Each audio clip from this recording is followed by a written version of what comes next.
I want to be demoted to senior deputy from sergeant.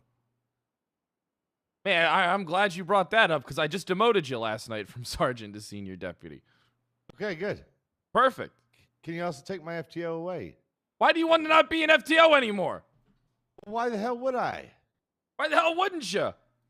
Because I ain't never here. But you're a good teacher.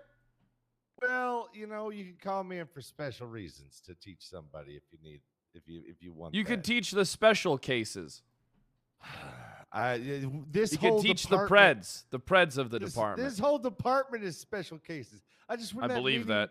Everybody looks like a goddamn garbage pail kid. I don't recognize anybody but like 3 people, and the rest of them look stupid. Yeah, it's like you know, it's like we got held back a couple years in high school, and it's like the new class.